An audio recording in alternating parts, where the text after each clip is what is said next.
foi ao alcance do jeito que a gente queria, né? Mas primeiramente o motivo dessa palestra de hoje, né? Então o motivo é a comemoração da defesa número 50 do Programa de Pós-Graduação em Conservação da Fauna, né? Não sei se muitos de vocês conhecem, mas esse é um programa de mestrado, profissionalizante, PPG-Cefal, que ele existe em colaboração entre a UFSCar e o Zoológico de São Paulo. Então, a meta, de fato, desse programa é desenvolver trabalhos na área de conservação de fauna, né? Então, está aí uma possibilidade que talvez alguns de vocês possam seguir aí no futuro, né? É importante também conhecer que existe esse tipo de colaboração aqui dentro da UFSCar, né? Então, a defesa número 50, o programa já existe há aproximadamente uns 4 anos, né? Então, essa defesa número 50 foi considerado aí um número simbólico importante, né? Bom, e aí, claro que nós aproveitamos essa ocasião, né, para fazer aí uma divulgação sobre um projeto recente, né, que um grupo de professores daqui da UFSCar, junto com colegas da USP e da Unesp, né, aprovamos aí recentemente, é um projeto temático junto à FAPESP, né, que a gente gostaria que ficasse conhecido aqui dentro do campus, né, que as pessoas saibam que esse tipo de projeto existe aqui dentro. Tá? Bom, só para contextualizar a coisa, esse projeto, na verdade, ele só surgiu, né, por conta de uma espécie com a qual a gente já vem trabalhando há bastante tempo, desde 2006, que é o mutum de Alagoas. Então, o mutum de Alagoas é uma espécie não só importante para nós aqui no Brasil, por quê? Porque é uma das duas únicas espécies totalmente extintas da natureza, né, aqui da fauna brasileira. Então é o mutum de Alagoas e a ararinha azul, né, Cyanopsita spica, que é aquela ararinha azul famosa do filme Rio, né? Então o mutum e a ararinha são as únicas duas espécies totalmente extintas da natureza e que hoje dependem completamente do cativeiro para sobreviver. Tá? Então, diante disso, essas duas espécies elas são bastante simbólicas para a gente aqui no Brasil. Mas vocês vão entender também que o mutum de Alagoas, em termos de caso de estudo científico na área da conservação, também é muito importante dentro do contexto mundial. Tá? Então vocês vão ver que essa espécie ela passou por alguns problemas relacionados à conservação que praticamente só ela no mundo enfrentou e sobreviveu. Então, no fundo, é um caso muito curioso a gente até entender como que essa espécie conseguiu sobreviver, né, a tantos impactos seguidos, né? Então, eu vou começar falando um pouco sobre a história do mutum de Alagoas, né?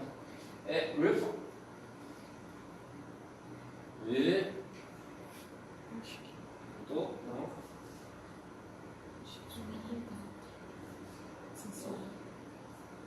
Tira o cabo e coloca de novo. Tá vendo? Por isso que coisa ao vivo é perigosa. Transmissão ao vivo.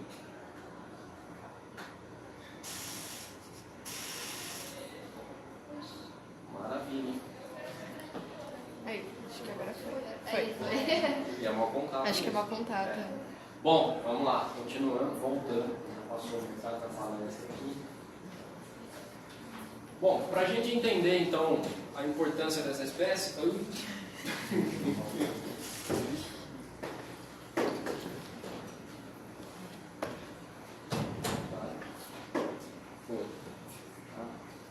não vou mais dar bola, sumir.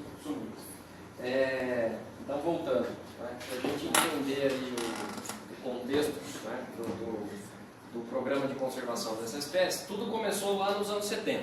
Tá? Então é um programa bastante antigo. Tá? O mutum de Alagoas, ele, durante décadas, essa espécie sempre foi descrita, então tinha descrição da espécie na literatura, né?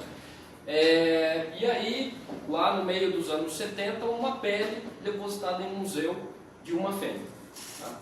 Era isso que se sabia sobre essa espécie. Os mutuns, como boa parte das espécies, eles já são um grupo de aves que sofrem muitas ameaças, porque são aves de grande porte, dependem de áreas muito grandes para ter populações viáveis, né? E a outra coisa importante desses animais é que são muito caçados. Eles são galiformes, né? De um porte relativamente grande e, portanto, são muito procurados como fontes de proteína, né? Então, é um grupo ameaçado. Tá? E lá em meados dos anos 70, né, esse senhor que vocês veem aqui na foto dando banana para os miquinhos ali, tá? O nome dele é Pedro Mário Nardelli. Tá? O Pedro ele tinha um criatório conservacionista lá no Rio de Janeiro. Tá? E isso numa época em que nem se falava muito sobre isso. Tá? Então ele tinha um criatório bastante grande, até comparado aos criatórios que nós temos atualmente, né? E ele tinha já naquela época como meta, né, reproduzir espécies ameaçadas para futura reintrodução na natureza ou com finalidades de simplesmente se evitar a extinção total de certas espécies. E ele tinha um interesse particular nos mutuns, né, porque já se sabia que era um grupo bastante complicado do ponto de vista de conservação. E ele conseguiu montar lá nesse plantel dele, ele conseguiu ter praticamente todas as espécies de mutuns que existiam. Né? Então, os mutum é um grupo neotropical, né? Então ocorre lá desde o sul do México até o sul da América do Sul. Né? Ele conseguiu ter ali todas as espécies e a única que faltava, qual era? O mutum de Alagoas. Né? Então, na percepção dele e também de pesquisadores da época, principalmente do Museu Nacional lá do Rio de Janeiro, que eram próximos a ele, e também já os órgãos ambientais, na época não tinha Ministério do Meio Ambiente, mas tinham os órgãos ambientais correlatos, né? Eles começaram então uma discussão sobre, e aí, será que esse bicho ainda existe? Né? Será que existiu? Porque mesmo aquela única pele que havia lá em museu, né, era uma espécie relativamente parecida com uma outra espécie amazônica, muito mais comum, que era o mutum-cavalo. Então, inclusive, tinha essa dúvida, né, a necessidade de se fazer essa confirmação. Né? Bom, aí o Pedro contratou uma equipe de pessoas, né, que começou a vasculhar algumas áreas, principalmente lá no estado de Alagoas, né, nas áreas de Mata Atlântica do Nordeste, na tentativa de encontrar essa espécie. Né? E começou ali por Alagoas porque foi ali que a pele que havia em museu, os relatos que tinham, os poucos relatos, foram daquela região. Bom, levou 5 anos para essa equipe localizar uma área, né, em que ainda haviam alguns mutuns de Alagoas. Tá? Então, de imediato, qual foi a decisão? Vamos trazer alguns exemplares para cativeiro.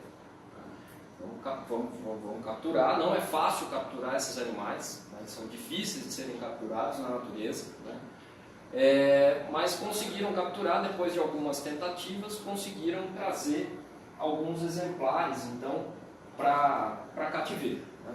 No total foram 6 indivíduos que foram levados lá para o Rio de Janeiro, no criatório, tá? E desses 6 indivíduos, 3 se reproduziram, um trio, na verdade. Um macho e 2 fêmeas. Essa foto aqui que vocês estão vendo é a foto do trio original. Tá? Esse aqui é o trio original, é uma foto bastante antiga, né? Que foi tirada pelo Pedro. Né? Então aqui vocês veem o macho aqui, e as 2 fêmeas aqui na frente dele. Tá? Então esse trio se reproduziu, os outros indivíduos nunca se reproduziram, então esse macho ele tinha filhotes corriqueiramente com as 2 fêmeas, né?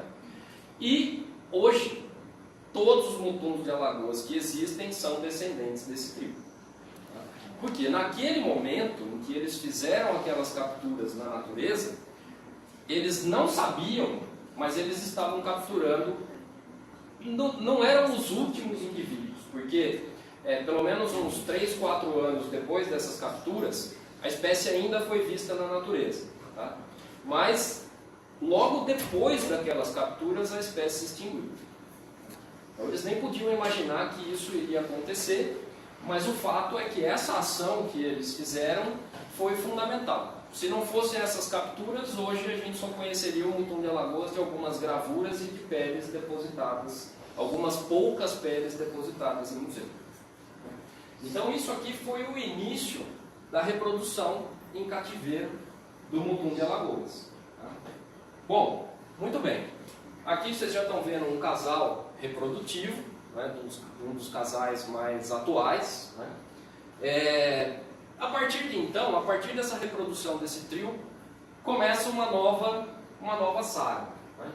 Então, esse trio, quando chegou lá em 1990, e vejam que, por sorte, é uma espécie que vive bastante em cativeiro, eles foram capturados em 79. Né? Quando chegou em 1990, eles tinham produzido 12 filhotes machos e 7 filhotes fêmeas. Tá? Essa foi a produção deles até 1990. Então vejam que tinha ali um excedente, né? Tinha um excedente de machos. Né?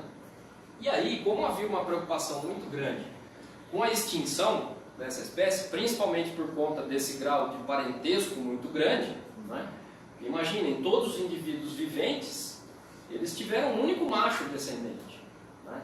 Então aquele macho do trio praticamente é o pai de toda a população que existe hoje. Né?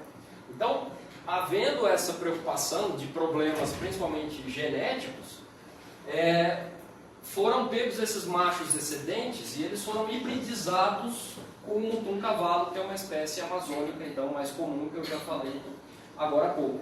E foi produzida uma população de híbridos. Tá?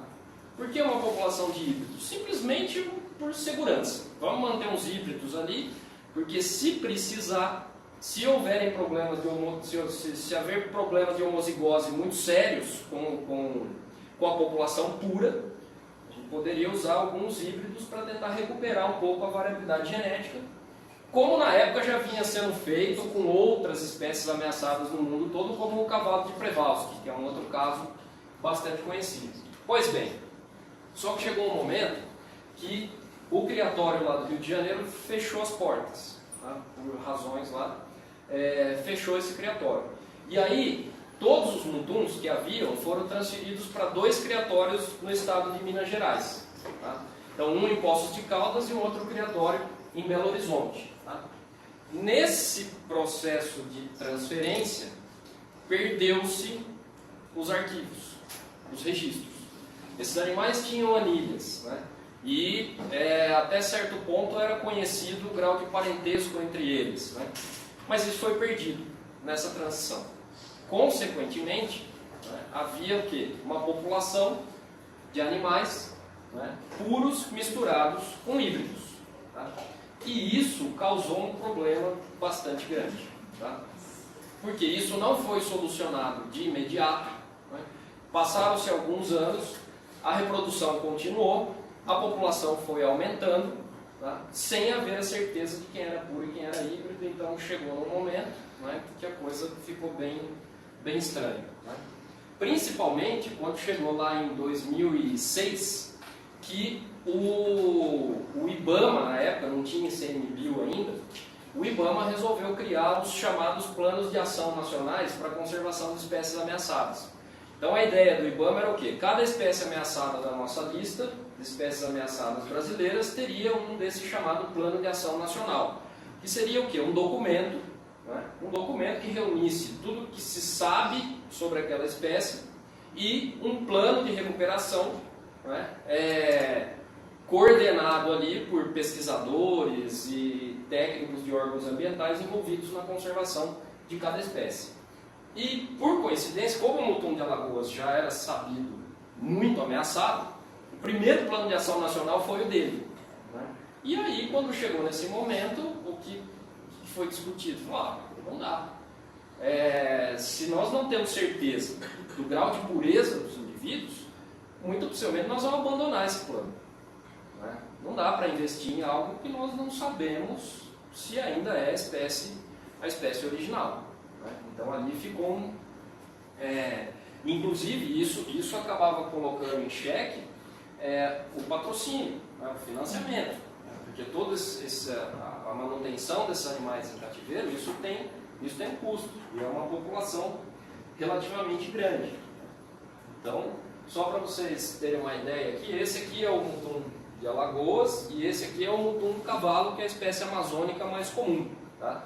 Vejam que lembra, um pode lembrar o outro, mas tem diferenças muito importantes. A começar que o mutum cavalo é muito maior que o mutum de Alagoas. Outra coisa, o formato e a cor do bico são bastante diferentes, né? A cauda é diferente também, né? Então aqui, isso aqui é um híbrido, por exemplo, né? Identificado pela morfologia. Só de olhar para o bico daquele bicho ali dá para saber que ele é um híbrido. Mas depois eu retomo esses detalhes.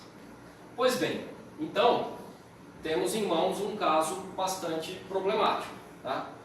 Por algumas razões principais. Primeira razão, esse foi o maior bottleneck já detectado para uma espécie de animal que tenha sobrevivido. Até então, duas outras espécies, uma delas era uma espécie de falcão lá das Ilhas Maurícios, que é o falcão das Ilhas Maurícios. Acreditava-se que aquele bicho tivesse chegado a só um casal na natureza e depois a população tivesse se recuperado a partir daquele um casal. Hoje a gente já sabe que não era bem isso, tinha outros casais, porque as análises genéticas mostram que tinha uma população maior do que isso. Tá? E tem um outro passeriformezinho que é endêmico de um conjunto de ilhas, se chama Ilhas Chatham, tá?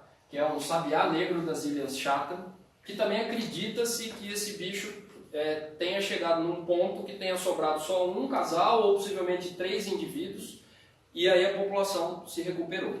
Tá? E o outro caso é o mutum de Alagoas.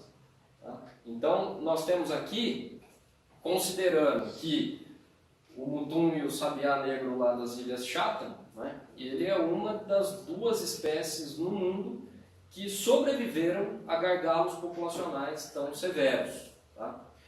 O que acontece durante esses gargalos populacionais? Perde-se toda a variabilidade genética. Não é?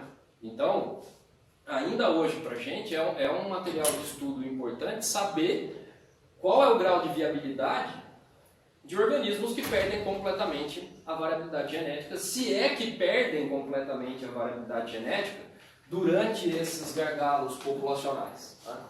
Então, esse era já uma das principais preocupações. Né? A segunda preocupação, então, a ausência dos pedigrees e, portanto, essa mistura dos indivíduos híbridos com os animais puros. Né? Então, aí, essa questão da separação, né, dos puros e os híbridos, influenciando, inclusive, nos recursos financeiros destinados à conservação dessa espécie. Tá? Bom, então, naquele momento, lá em 2006, havia lá 3 questões principais a serem respondidas e só a ciência poderia responder essas questões. Primeira, se ainda existem animais puros. A segunda, se eles ainda retêm alguma variabilidade genética ou perdeu completamente. E, se ainda retém algum grau de variabilidade genética, será que essa variabilidade pode ser manejada de maneira a recuperar pelo menos a heterozigose nas gerações futuras? Né? Porque os alelos perdidos são perdidos, não voltam mais. Tá? Ou pelo menos a gente não sabe quando volta. Mas se ficou um pouquinho de variabilidade genética, é possível fazer um manejo dessa variabilidade genética. Ou seja, é possível você cruzar pares de indivíduos que sejam mais diferentes possíveis do ponto de vista genético. Isso faz o quê? Isso faz com que os filhotes deles tenham mais heterozigose. Tá? E se tem mais heterozigose, e se toda a teoria que existe na genética for verdadeira, quanto maior a heterozigose, maiores as taxas de fecundidade, né, maiores a resistência a doenças, por exemplo.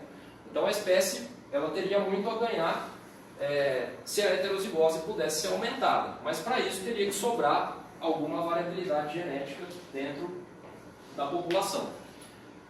Pois bem, foi aí com esse propósito que nós tivemos um primeiro projeto relacionado à recuperação dessa espécie, né, que foi um projeto da categoria Jovem Pesquisador, financiado pela FAPESP.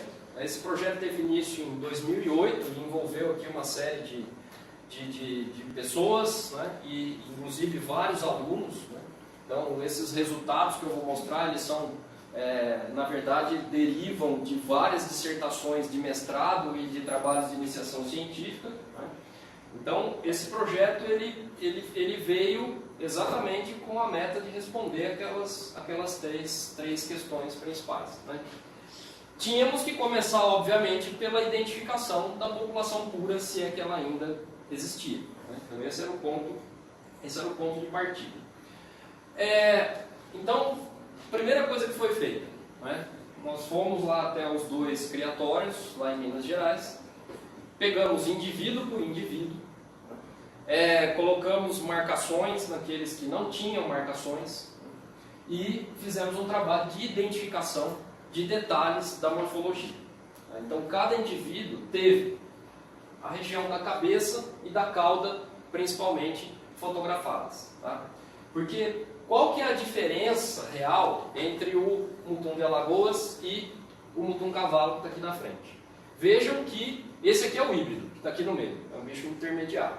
Vejam que o mutum de Alagoas tem esse bico pequeno e é um bico bicolor. Tá vendo? Da metade para frente ele é branco e na base ele é róseo. Enquanto o mutum cavalo tem aquele bico mais alto, grande, né? E é inteiro vermelho vivo, aquele bico. O outro detalhe, vocês estão vendo que esse bicho tem a região auricular nua? Não tem penas no ouvido desse bicho. Isso é uma característica rara e é típica do mutum de Alagoas. O mutum cavalo não, ele tem o ouvido completamente encoberto. E o outro detalhe está na ponta da cauda. O mutum de Alagoas, ele tem as 2 retrizes centrais totalmente negras, tá vendo? Não tem pontinha branca, ó. Tá? As outras têm uma pontinha que não é bem branca, tá? Ela é meio bege, assim, um marrom clarinho, tá? O mutum cavalo já não. Ele tem todas as penas com a ponta branca, um branco bem limpo, né? Então o que esperaríamos num híbrido, né? O híbrido é aquele animal, por exemplo, que o bico tem características intermediárias, né? Esse indivíduo aqui, por exemplo, o tamanho do bico dele até bate com o bico do mutum de Alagoas, mas olha a cor, ele é completamente vermelho. Então isso é um indício de hibridização. A região auricular não é tão nua quanto um bicho puro. E aí a outra prova, que foi a principal prova na maioria dos casos, foi a ponta da cauda. Então, um animal que tinha retriz central manchada na ponta, certamente era um animal híbrido, né? Porque qual que era a grande questão? O problema não é o híbrido F1. O híbrido F1 é esse cara aqui, né? Isso é um híbrido F1, que nós conseguimos identificar ele como híbrido pela morfologia.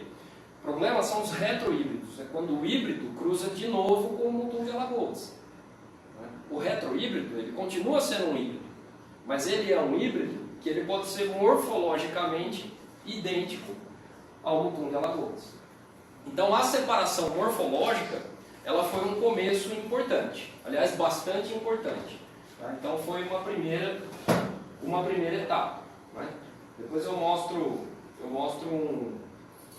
os números, né? Quase metade da população que havia na época do início lá do trabalho, que se não me engano eram 140 e poucos animais, quase metade foi identificado como híbrido pela morfologia. Aí o grupo que sobrou, morfologicamente mutum de Alagoas, né? Aí só a genética conseguiria fazer uma identificação mais refinada, né? Normalmente, para a identificação de híbridos, né, usa-se 2 tipos de marcadores, né? O primeiro deles é o DNA mitocondrial. E o DNA mitocondrial, como vocês sabem, né, ele tem herança materna, tá? E nós já conhecíamos da literatura, de trabalhos de sistemática e evolução do grupo dos cracídeos, nós já sabíamos que tinha uma região do DNA mitocondrial, né, que é chamada de região controladora, né, que é uma região que normalmente não codifica proteínas, é uma região neutra, tá? Nós já sabíamos que a região controladora tinha alguns trechos que diferiam entre o mutum de Alagoas e o mutum cavalo, tá? Então, qual foi a segunda etapa de análise? Vamos ver como que seria o DNA mitocondrial em todos esses indivíduos identificados como mutons de Alagoas puros. Tá? Então, aí é claro que mais um grupo acabou sendo colocado como híbridos, porque muitos daqueles que tinham morfologia de mutum de Alagoas, na verdade, tinham o DNA mitocondrial do mutum cavalo. Então isso, inclusive, reforçou o fato de que só a morfologia não garante a identificação dos animais puros. Só que como o DNA mitocondrial é herança materna, né, ele só identifica os híbridos quando a mãe tem descendência de mutum cavalo. Se o pai fosse mutum cavalo, não apareceria, né, os indivíduos teriam o DNA mitocondrial de mutum de Alagoas. Tá? Então teria que ter uma outra etapa ainda de diferenciação. Aí então com uma série de marcadores nucleares, né? O marcador que se usa para isso são os microsatélites, que também são regiões neutras, são regiões repetitivas do DNA. Eu não vou entrar em muitos detalhes sobre isso aqui, né? Mas pode discutir melhor em outro momento. Então essas regiões repetitivas elas são muito úteis para avaliar herança de alelos sem a interferência da seleção natural. Então teve todo um processo de isolamento desses chamados loci de microsatélites para essa espécie, que só isso aí foi um trabalho de laboratório de mais de um ano de trabalho, só para conseguir esses marcadores. Né? E aí, esses marcadores, eles entram num tipo de análise, né? Que é uma análise de probabilidades, que a ideia dessa análise é o seguinte: o que foi feito? Nós pegamos um grupo de mutuns cavalos, né, de origem conhecida. Tá? Então, o mutum cavalo, ninguém tem dúvidas que eles são mutuns cavalos. Então, nós saímos pegando mutum cavalo em vários zoológicos do Brasil, em vários criadores conservacionistas, e também tínhamos amostras de alguns indivíduos que vieram da natureza.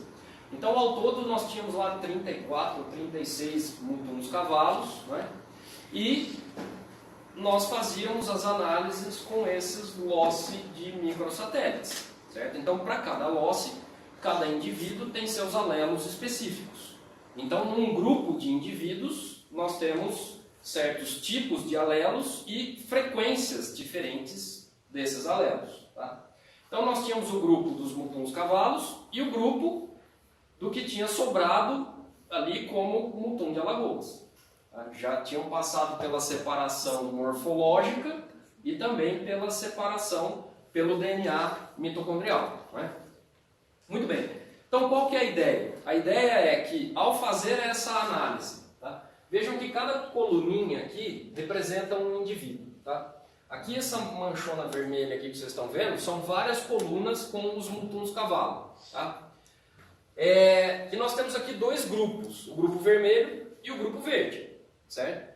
Grupo vermelho são os mutuns cavalo, grupo verde, potenciais mutuns de Alagoas. Tá?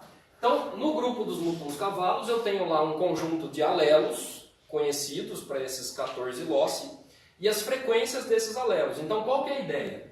A ideia é pegar cada um desses indivíduos potencialmente mutuns de Alagoas e, com base nos alelos que cada indivíduo tem, calcular a probabilidade desse indivíduo pertencer a esse grupo de mutuns cavalos. Então é uma análise de probabilidade. Tá?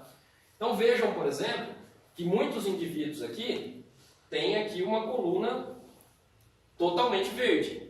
Ou seja, são indivíduos que não têm probabilidade nenhuma de pertencer a esse grupo aqui, com base nos tipos de alelos que ele apresentou ao longo da análise desses lotes. Por outro lado, alguns indivíduos, vendo, eles dão aqui, eles acabam apresentando algum grau de probabilidade a pertencer a um outro grupo de organismos que não seja o grupo dos mutuns de Alagoas. Tá? Então assim, é claro que uma explicação relativamente grosseira, mas a ideia é essa, é usar o mutum cavalo como um fundo, né, para calcular a probabilidade de cada mutum de Alagoas pertencer à espécie mutum cavalo. Tá? Então, quem são os mutuns de Alagoas puros, de acordo com essa análise? Né? Nós até colocamos um grau de erro possível nessa análise. Então, nós consideramos que um grau de erro de até 2% seria aceitável. Até porque na literatura se trabalha com 10%. Então, quando um indivíduo ele tem até 10%, considerando que o tamanho da barra equivale a 100%, indivíduos que têm até 10% de probabilidade de pertencer ao outro grupo, eles podem ser considerados puros desse grupo aqui. Porque sempre a análise tem algum erro embutido nela. Nesse caso, nós fomos muito mais restritivos e nós admitimos um erro máximo de 2% apenas. Tá? Então aí, a maioria esses indivíduos aqui, por exemplo, foram todos considerados puros, esses aqui, já esses aqui foram considerados como tendo algum grau de hibridização. Então essa foi a terceira etapa de separação. Né? Então, em termos numéricos, diga. Qual que vai o outro slide aqui? Esse. E esses que tem outras cores, tipo azul, amarelo, seria o quê? Então, na verdade eu acabei não explicando direito isso, mas na verdade o gráfico que nos interessa é mais esse de baixo aqui, porque esse aqui, ele está indo além da simples separação entre as duas espécies. Ele está tentando identificar quem é F1, quem é F2, quem é retro 1 e retro 2. Tá? Então, na verdade, essa análise aqui é a mais basal, né?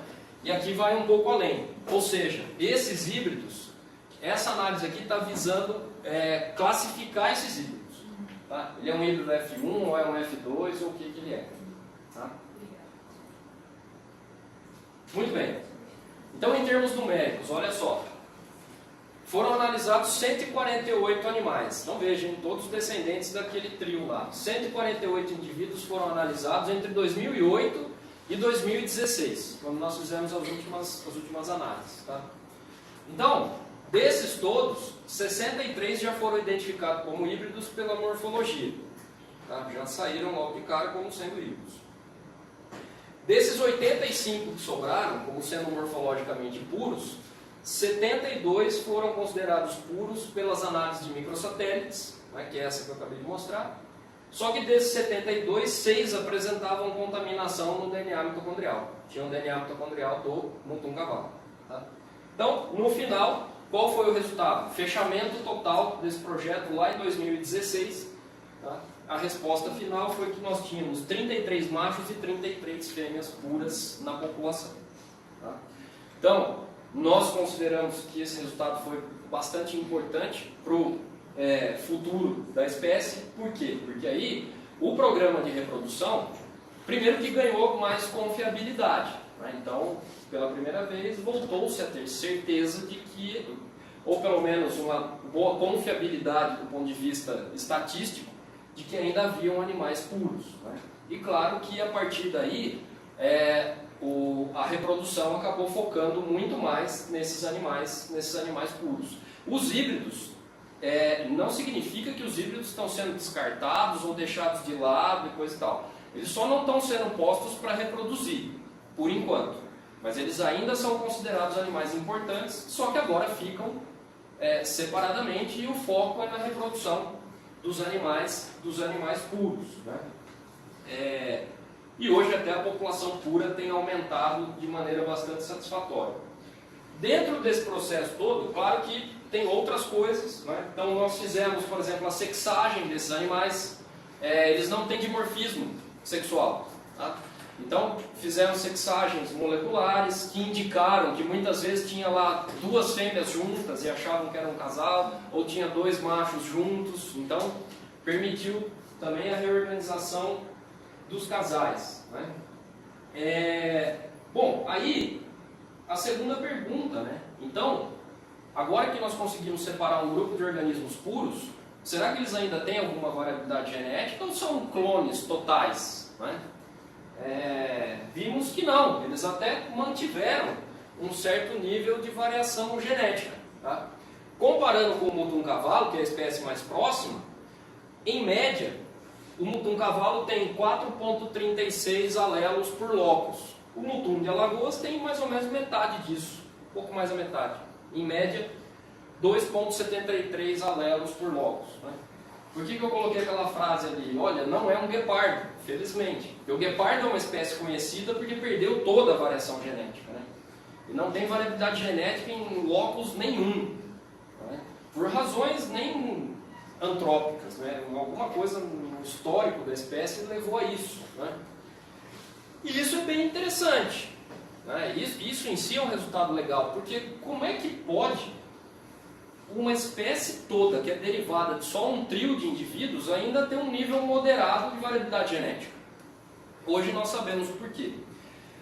Porque, primeiramente, naquela área onde os últimos indivíduos foram capturados, eles não eram os últimos indivíduos. Ali naquela área tinha uma população maior do que o número de indivíduos que foi capturado.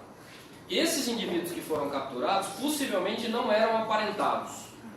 Porque quando nós calculamos o chamado tamanho efetivo populacional, que é um cálculo lá da genética, que muitos aí já viram, né? O tamanho efetivo populacional do Mutum de Alagoas é exatamente 3. Incrivelmente 3, que mostra o quê? Que esses 3 indivíduos fundadores não eram aparentados entre eles. Tá? Outra felicidade que aconteceu para essa espécie. Esse trio se reproduziu bastante. Eles já deixaram mais de 20 descendentes. Portanto, os alelos que haviam no trio tiveram a chance de ser passados para os seus descendentes. Se o trio tivesse dado mais 3 bichinhos, aí os outros 3 tivessem dado mais 2, 3, tivessem gerações com números muito pequenos de indivíduos, possivelmente a deriva genética teria eliminado toda essa diversidade alélica. Como a reprodução foi explosiva, o que tinha naquele trio permaneceu na população. Foi passado para as gerações seguintes. Então, por isso, né, isso em si é uma resposta muito legal. Pelo seguinte, falou, ó, não é porque uma espécie passou por um bottleneck tão severo que necessariamente ela perde toda a variação genética. Depende do que acontece depois. Né? Então, isso foi bem interessante.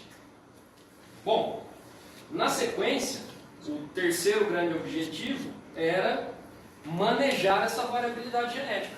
Então, existem animais puros, eles têm alguma variabilidade genética, então nós podemos manejá-la para aumentar o grau de heterozigose das gerações futuras e, portanto, aumentar possivelmente taxas reprodutivas e resistência a doenças. Né? E realmente foi o que nós fizemos. É um cálculo bastante simples, né? Usando os mesmos marcadores que foram usados para a identificação da hibridização, os microsatélites. Os microsatélites, eles criam aqueles sistemas de código de barras genéticos para cada indivíduo. Né? Então, cada indivíduo tem lá 40, 50 bandas, como se fosse um código de barra. E o que nós fazemos? Nós pegamos cada par de indivíduo e comparamos com relação àqueles códigos de barra. O número de bandas iguais e o número de bandas diferentes para cada par de indivíduo. Tá? E isso vai me dar um valor de grau de similaridade entre cada par de indivíduos. Né? Então, qual que é a ideia? A ideia era rodar essa mega planilha aqui. E o que nós fizemos nessa planilha? Vejam que aqui nessa coluna nós temos todas as fêmeas da população pura. Tá? A planilha é maior do que isso, eu cortei um pedaço dela na verdade, ela vai até o subsolo lá. Então, para cada fêmea existente, nós calculamos o grau de divergência genética dela em relação a cada um dos machos viventes. Isso significa que vai ter um macho ali que vai ser o mais adequado para ela. Tá? É aquele que diferencia mais em relação a ela do ponto de vista genético. Tá? Pois muito bem, então essa é a razão dessa tabela. É indicar os acasalamentos melhores para cada fêmea.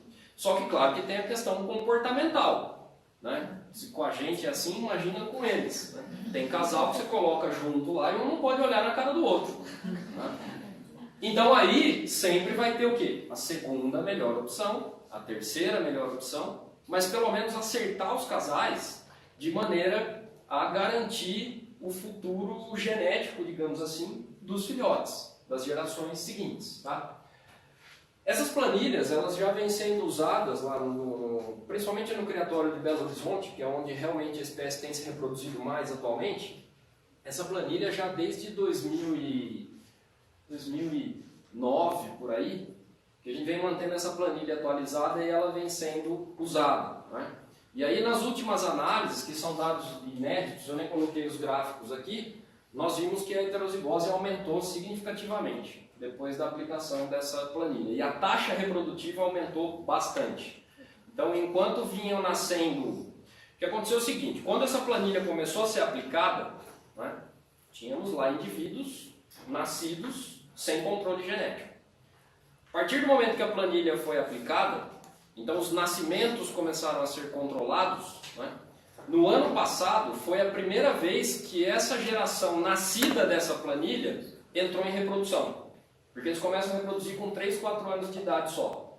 A taxa reprodutiva desses animais, ela está pelo menos o dobro da taxa reprodutiva do que era dos seus pais. Né? Possivelmente devido ao aumento da heterozigose, devido a essa planilha aí. Então, assim, foi um negócio legal. Durante toda essa história aí, outras coisas aconteceram.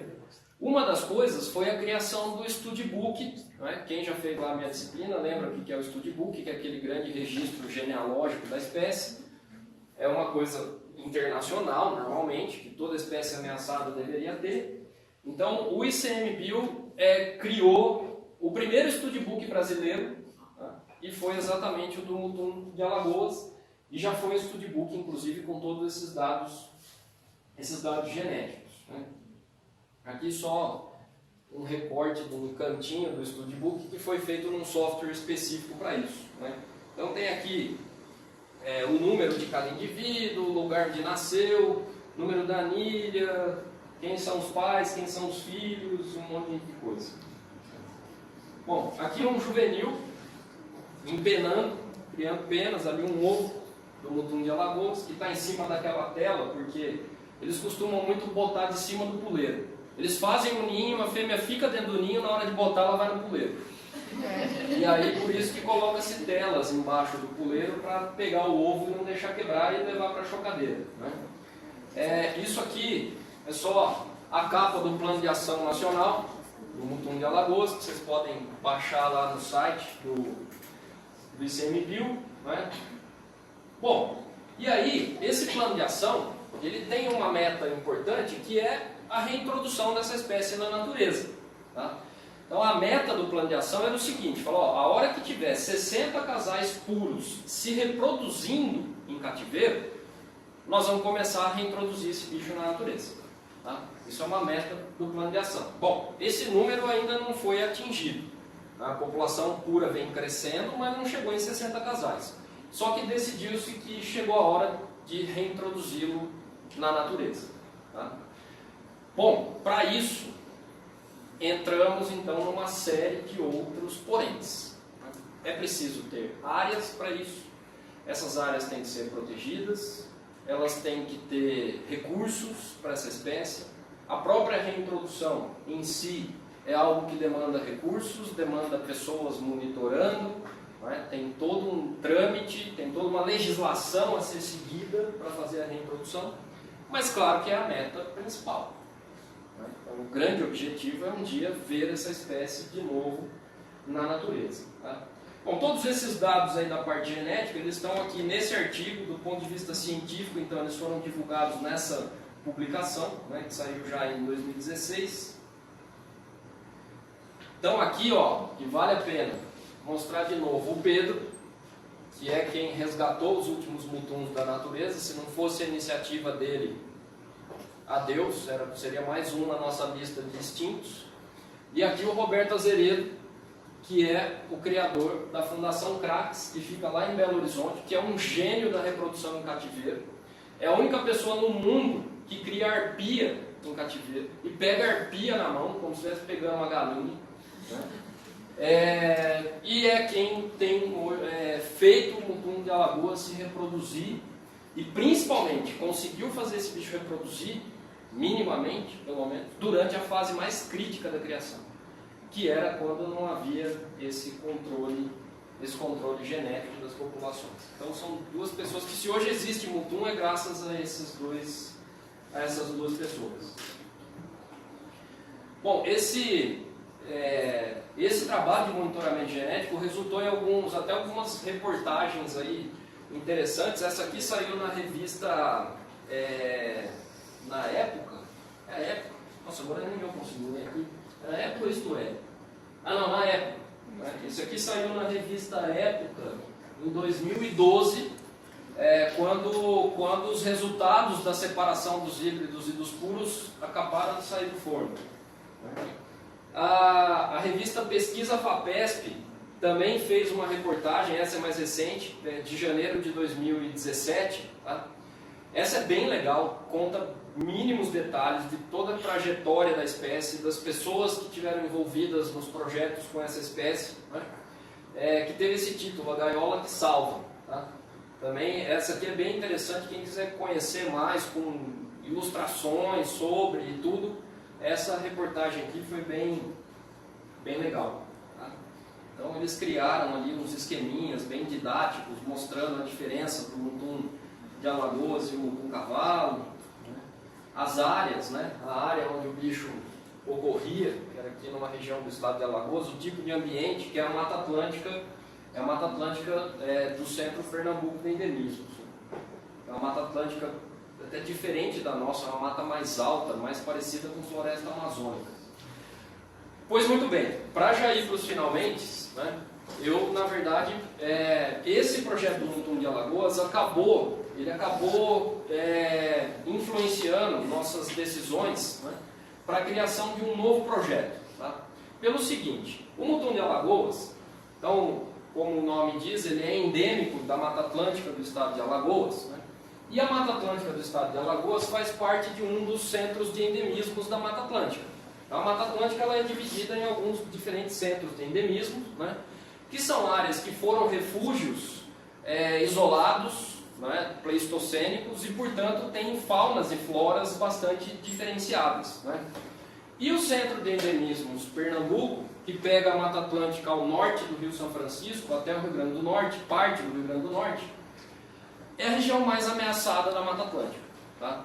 Nessa região toda não existe um fragmento de mata que tenha mais do que 2.000 hectares, o que é muito pouco, principalmente para animais de porte um pouco maior. Tá? Então é uma região muito crítica. Então, nessa região, essa região é que tem feito o número de espécies extintas aumentar na nossa lista de espécies ameaçadas. Tá? Tudo que está tendo de extinção ultimamente está vindo dessa região. Coloquei aqui só um exemplo, que é essa corujinha aqui, é o Glaucidium moreorum, tá? Que já foi extinto há algum tempo. Tá? Recentemente, tem aqui esse artigo que faz uma boa revisão sobre as extinções lá do Centro Pernambuco de Biodiversidade. E vejam só, então além do Glaucidium, mais recentemente, 2 outras espécies de aves foram completamente perdidas.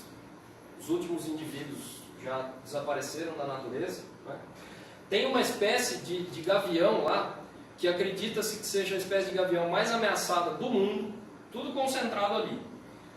Myrmotérula snowy, que é um passarinho pequenininho. Eu não coloquei fotos porque não tem nenhuma foto livre desses bichos, mas vocês podem olhar, por exemplo, no Wikiaves. Tá? Todas as fotos são protegidas com direitos autorais, por isso que eu não coloquei.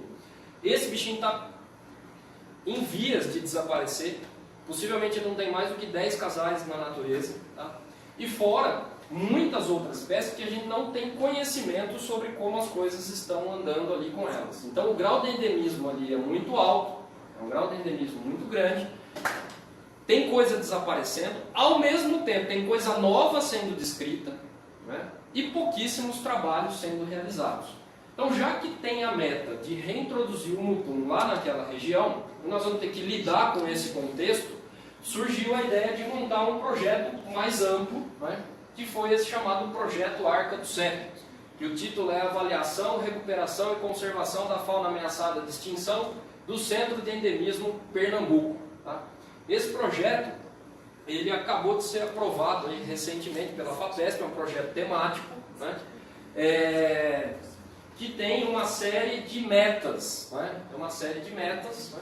Então, quais são as principais metas? Levantamento de fauna no estado de Alagoas, além da avifauna. Tá? A Ana Paula está aí, a Ana Paula vai fazer mamíferos, né? Pequenos morcegos, que praticamente são pouquíssimos os levantamentos que tem na região e muito possivelmente tem muita espécie nova lá a ser descrita e ser colocada na lista de ameaçados ao mesmo tempo.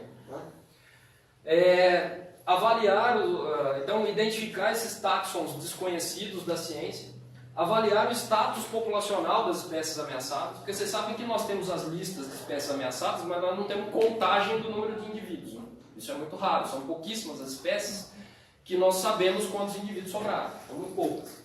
Identificar as principais causas de ameaça, algumas causas são óbvias, mas outras não são tão óbvias, né? Então a gente tem que entender isso em detalhes. Né? Aí uma meta meio futurista, que é criar uma arca congelada de células para aquelas espécies que estão em vias de desaparecer. Guardar material, principalmente fibroblastos. Porque se desaparecerem, daqui a 200 anos, ninguém vai poder nos culpar e falar assim, ó, não guardaram material para fazer clonagem aqui no futuro. Né? Que isso é uma linha que a gente tem que dar o braço a torcer, que isso tem um ganho espaço. Nós já tivemos o nascimento de 2 espécies extintas por clonagem. Tá? Bichos que, claro que a gente assistiu a extinção ocorrer, guardaram material e depois fizeram clonagem e recuperaram indivíduos dessa espécie. Tudo bem que são com mamíferos, com aves e répteis, a coisa ainda não tem tecnologias suficientes para isso, mas um dia vai ter. Então nós temos que guardar esse material. E deixar esse material para o futuro. Caso algumas venham desaparecer, possivelmente vão desaparecer. Bom, reintroduzir espécies extintas na natureza. Não é só o mutum, tá? Mas tem também uma espécie de papagaio e também um macuco, que já aí nós estamos falando de extinções locais, não são espécies que desapareceram completamente da natureza, mas na região desapareceram. E uma outra vertente é a reintrodução do mutum, que é uma coisa bastante simbólica para a conservação aqui no Brasil, talvez para a América do Sul também. Né? Divulgar esses resultados para a sociedade de maneira mais ampla possível e numa linguagem mais acessível possível. E está aí o Ilho, que está no projeto para nos ajudar com isso também. Né? E reforçar sempre que possível as parcerias com as instituições locais. Tá? Eu coloquei aqui como equipe do projeto só os docentes envolvidos, né, e separei aqui por instituições. Tá? Então aqui da UFSCar estamos eu, Ilho, Ana Paula, Pedro Galete, que é de lá de São Carlos, né, e a Patrícia, que também é de lá de São Carlos. Né? A Patrícia trabalha com primatas, o Pedro trabalha com levantamentos de fauna, mas usando amostras de DNA do ambiente. Né? Então, tentar identificar o que tem ali por amostras de DNA. Né? Então, a Ana Paula com os mamíferos, eu com as aves, né? Com várias partes aí desse projeto. Uma das coisas que eu pretendo fazer lá nesse projeto é identificar os predadores dos ninhos das aves nesses fragmentos, porque a gente desconfia que muitas dessas aves estejam desaparecendo porque elas não conseguem mais se reproduzir. Porque como não tem mais os predadores de topo de cadeia, começa a ter explosões demográficas de sagui, gambá, coati, e eles são predadores de ninhos. Então, por isso que, eventualmente, a gente pode ter extinção de passarinhos pequenos, que não são caçados para serem comidos, não são caçados para serem postos em gaiolas, são pequenininhos e ainda assim estão desaparecendo. Então, nós temos que avaliar isso. Né?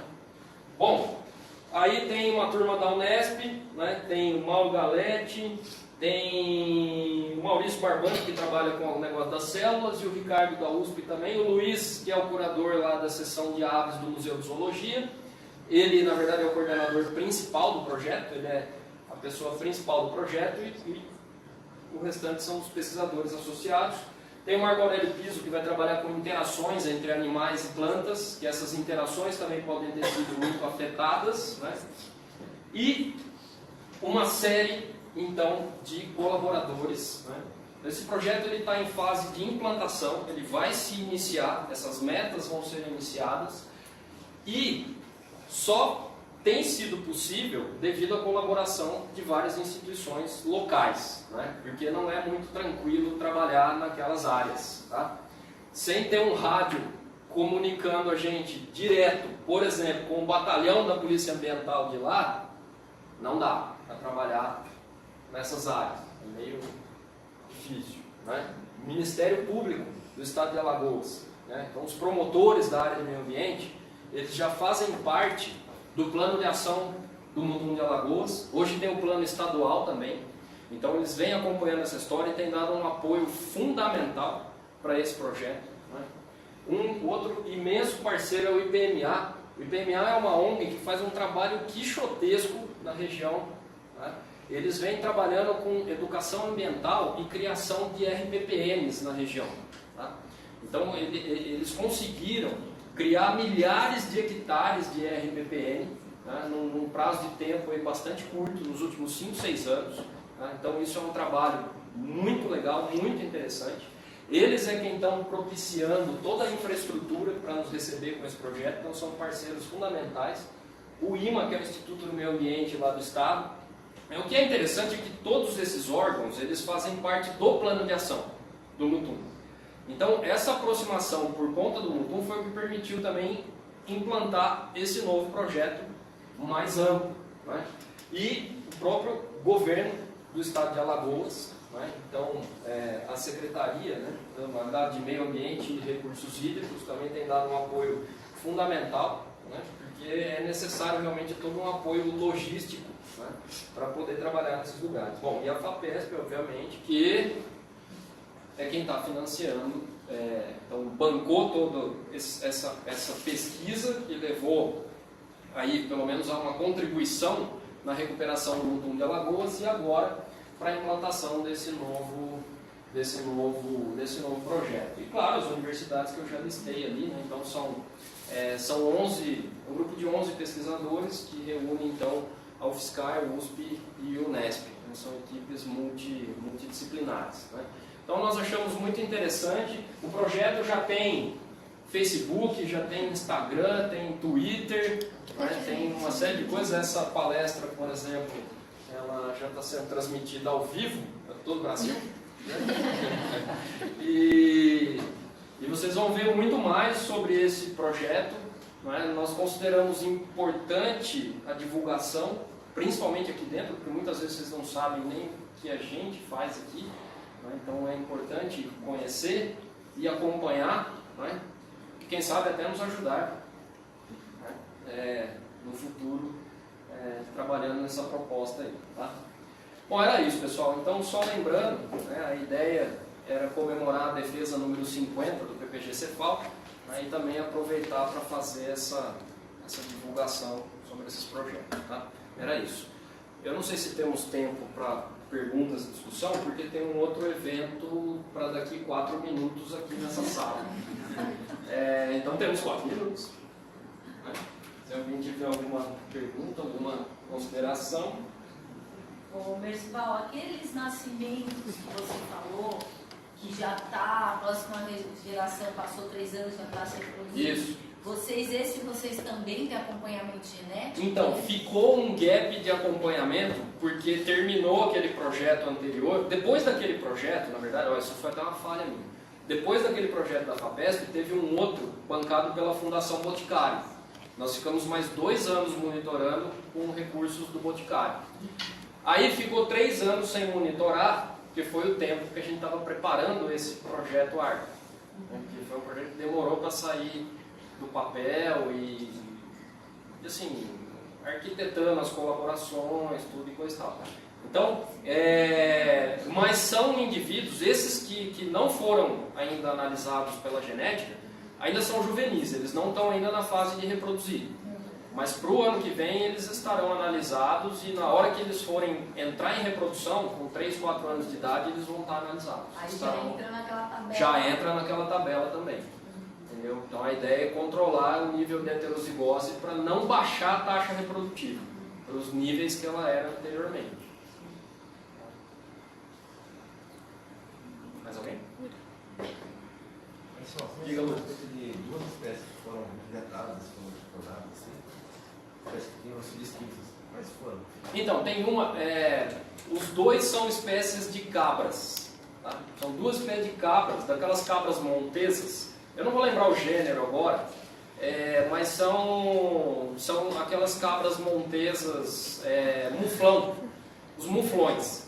Foram 2 espécies de muflões em que isso foi feito. E teve um caso que funcionou de vez, que o bichinho cresceu, normalzinho. Numa outra espécie, o filhote que nasceu morreu, pouco tempo depois. Deu algum problema no desenvolvimento e o bicho nasceu. Eu até conto isso na aula de Excito, quem já fez, né? E não de um único indivíduo. Porque, primeiramente, se você guardou células de um único indivíduo, ele vai ser macho ou vai ser fêmea. Vê se você clonar um macho e a fêmea para reproduzir com ele. Né? E a variabilidade genética da espécie. Então, a nossa ideia aqui é criar uma arca criogênica, assim que se chama, uma arca criogênica de populações. Tá? De vários indivíduos daquela espécie. Porque se a espécie se extinguir, você tem vários indivíduos, machos, fêmeas, e vai ter até uma variabilidade genética ali representada. Entendeu? Professor, Sim. O local assim que vocês vão reintroduzir, quão distante ele é do local assim que... Então, a área onde os últimos indivíduos foram pegos, ela foi totalmente desmatada 8 ou 12 meses depois. Ou quase um ano depois a área desapareceu. Só que tem uma área praticamente do lado que ficou um fragmento, que é um fragmento de 900 hectares, tá? Dentro da mesma fazenda, da mesma usina, e é ali que ele vai ser reintroduzido. Está sendo feito um mega de um trabalho pelo Ministério Público e pelo IPMA, aquela ONG que eu tinha mostrado. Eles estão indo em todas as fazendas e os bairros mais próximos, estão fazendo já um trabalho de educação ambiental, colocando placas na área. A área vai ter vigilância total, tá? É dentro de uma usina, e a usina está disponibilizando a vigilância.